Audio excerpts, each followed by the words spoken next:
దేవుని ఘనమైన శ్రేష్టమైన నామమునకు మహిమ కలుగును గాక.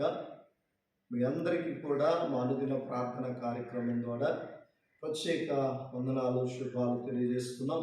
బాగున్నారా? బిడ్డలారా, మీ కొరకు ప్రతిరోజు ప్రార్థిస్తున్నాం. మీ బిడ్డలు పరీక్షలు బాగా రాస్తున్నారా? తెలియజేసిన పేరు కొరకు ప్రార్థిస్తున్నాం. అలాగే మీ యొక్క సమస్య కొరకు ప్రార్థన చేస్తున్నాం. బిడ్డలారా, మాతో పాటు మీరు కూడా ప్రార్థించండి. దేవుడు తప్పకుండా కార్యం చేస్తాడు. అలాగే బిడ్డలారా, మీ జీవితాల్లో మొట్టమొదటిగా దేవునికి సమయం పడకల మీద నుండి లేచి కిందకు దిగి మోకరించి ప్రార్థన చేసి బైబిల్ చదవండి. ఒక కొత్త జీవితం దేవుడు మీకు ఇస్తాడు. అర్థమవుతుందా? చూడండి, యేసు ప్రభువు వారి శిష్యులు మాట్లాడుతున్నటువంటి మాటల్లో మత్తయి సువార్త 18వ అధ్యాయము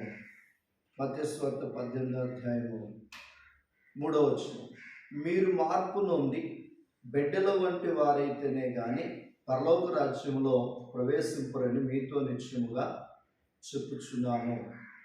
ఏమని దేవుని యొక్క వాక్యం చెప్తుంది? మీరు మార్పు నుండి బిడ్డల వంటి వారైతేనే గాని.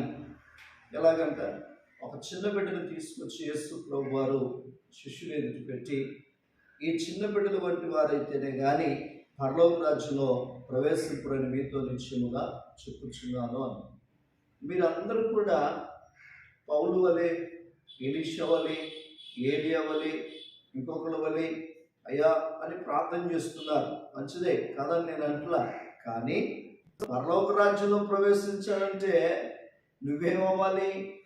చిన్న బిడ్డలు తీసుకొచ్చి యేసు ప్రభువు చూపించారే, చిన్న బిడ్డల వంటి వారైతేనే కానీ ఆ పరలోక రాజ్యంలో మీరు ప్రవేశిస్తారు. ఎందుకు ఆ మాట అన్నారంటే, చిన్నపిల్లలు కక్షలు ఉండవు, విభేదాలు ఉండవు, కులం ఉండదు, మతాలు ఉండవు, ప్రజల సుప్రతనం ఉండదు. వాళ్ళల్లో ప్రేమ, శాంతి, సమాధానం, ఐక్యత, మిత్రులారా ఒకడు స్నేహం కలిగి ఉంటారు. చిన్నపిల్లల్ని గమనించండి, ఇవన్నీ వారిలో ఉంటాయి. ఇవి కలిగి ఉన్నవారే పరలోక రాజ్యం